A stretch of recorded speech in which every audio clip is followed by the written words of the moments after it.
इस vote bank और note bank के बीच में एक बहुत बड़ा ऐसा वर्ग है जो पिस के रह गया है, और ये वर्ग है भारत का मिडिल क्लास। मिडिल क्लास और सरकार का एक बड़ा अजीब रिश्ता है। मिडिल क्लास के लिए ये लोग कुछ करते तो नहीं है, लेकिन जब जब सरकार को इनकी जरूरत पड़ती है तब तब मिडिल क्लास के ऊपर सरकार हथियार चला देती है, और ये हथियार है टैक्स। आपको पता है, अगर एक मिडिल क्लास परिवार साल में 10-12 लाख रुपए कमाता है तो income tax, GST, toll tax, education cess, sales tax, property tax, corporate tax, service tax, registration tax, capital gain tax, घर लेना हो तो टैक्स, घर बेचना हो तो टैक्स, गाड़ी खरीदो तो टैक्स, गाड़ी बेचो तो टैक्स, ये सारे टैक्स मिला के एक मिडिल क्लास की 50% से ज्यादा आमदनी केवल और केवल सरकार को टैक्स देने में चली जाती है। सच्चाई है कि इस वर्ग को सबसे ज्यादा हमारे देश में परेशान किया जाता है। भारत का मिडिल क्लास सरकार का सिर्फ और सिर्फ एक एटीएम बन के रह गया। The Indian middle class is victim of tax terrorism.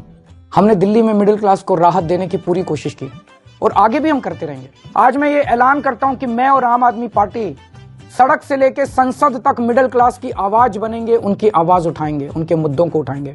आज मैं केंद्र सरकार से 7 डिमांड कर रहा हूं। शिक्षा का बजट 2% से बढ़ा के 10% किया जाए, प्राइवेट स्कूलों की फीस पे लगाम लगाई जाए, हायर एजुकेशन के लिए सब्सिडी और स्कॉलरशिप्स दी जाए, हेल्थ का बजट भी बढ़ा के 10% किया जाए और हेल्थ इंश्योरेंस से टैक्स हटाया जाए, इनकम टैक्स की छूट की सीमा को 7 लाख से बढ़ा के कम से कम 10 लाख किया जाए, एसेंशियल कमोडिटीज के ऊपर, आवश्यक वस्तुओं के ऊपर से जीएसटी खत्म किया जाए, सीनियर सिटीजन के लिए मजबूत रिटायरमेंट प्लान और पेंशन की योजनाएं बनाई जाएं और देश भर में सभी सरकारी और प्राइवेट अस्पतालों में सीनियर सिटीजन को मुफ्त और अच्छा इलाज दिया जाए। बुजुर्गों को पहले रेलवे में 50% कंसेशन मिलता था जो बंद कर दिया गया, उसे दोबारा चालू किया जाए। ये है हमारा मिडिल क्लास का मैनिफेस्टो।